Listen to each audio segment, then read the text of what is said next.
আমি বাংলাদেশের মাননীয় প্রধানমন্ত্রীকে বলবো, যেই দেশের মধ্যে জিনা করতে কৈফিয়ত লাগে না, হালাল কাজ করতে কৈফিয়ত লাগে, হালাল কাজ করতে বাধা আসে, আমি বলবো এই বাংলাদেশে আজকে নয় 100 বছরের শান্তি আসবে না। কথা বলেন ঠিক কিনা বলেন?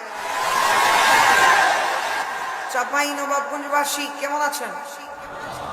আরো জোরে হতে হবে। চাঁপাইনবাবগঞ্জবাসী কেমন আছেন? আমাদের মালিক কে? আমাদের খালিক কে? কেউ যেটা পারে না পারে কে?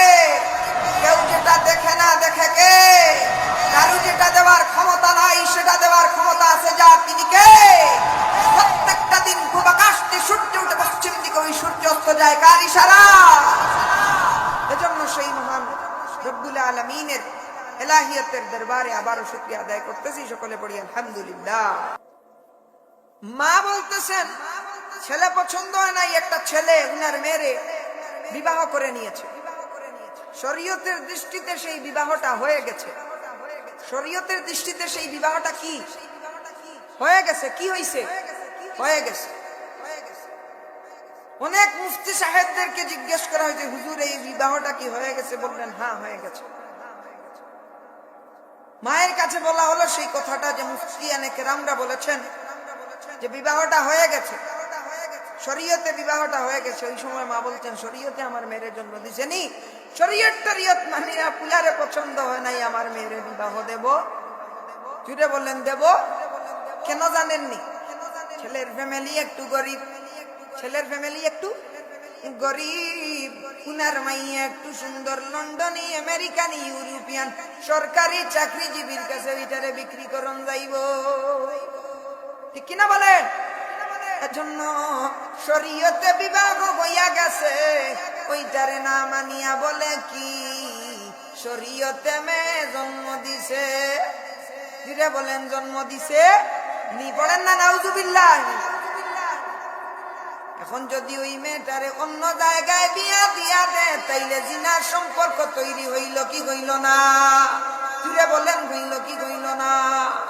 বাংলাদেশে আরেকটা নিয়ম আছে যে 18 বছর যদি না হয় তাইলে আপনি বাল্য বিবাহ কেইছে 7 বছর জেল খাটবেন। বড়ি নাউজুবিল্লাহ। জিনার রাস্তায় চলিয়া যান, কোনো বাধা নাই, কোনো বয়স নাই, ওপেনলি করতে পারবেন। আর যদি বিবাহর নাম মুখে লন, শরীয়তে যদিও গ্রান্টেড হয়, আপনার দেশের আইনে সেটা গ্রান্টেড না। এর কারণে বাল্য বিবাহ কেইছে আপনার 7 বছর জেল কাটা লাগবে। পড়ি নাউজুবিল্লাহ। এজন্য আমি বাংলাদেশের মাননীয় প্রধানমন্ত্রীকে বলবো, যেই দেশের মধ্যে জিনা করতে কৈফিয়ত লাগে না, হালাল কাজ করতে কৈফিয়ত লাগে, হালাল কাজ করতে আপনার ডকুমেন্ট লাগে, হালাল কাজ করতে বাধা আসে, আমি বলবো এই বাংলাদেশে আজকে নয় 100 বছরের শান্তি আসবে না। কথা বলেন ঠিক কিনা বলেন? এই বাংলাদেশে আপনি অনেক আইন বাস্তবায়ন করতে যাচ্ছেন, বাস্তবায়ন করেছেন। আজকের এই চাঁপাইনবাবগঞ্জের জমিন থেকে শত শত যুবক ভাইদেরকে নিয়ে বলতে চাই, বয়সের সীমাবদ্ধতা নামে এই কুসংস্কার, বয়সের সীমাবদ্ধতা নামে এই বেঈমানি বাংলার জমিন থেকে তুলতে হবে। কথা বলেন ঠিক কিনা বলেন? বিয়ে শাদীর ক্ষেত্রে শরীয়তের নিয়মকে প্রাধান্য দিতে হবে। কথা বলেন ঠিক কিনা বলেন?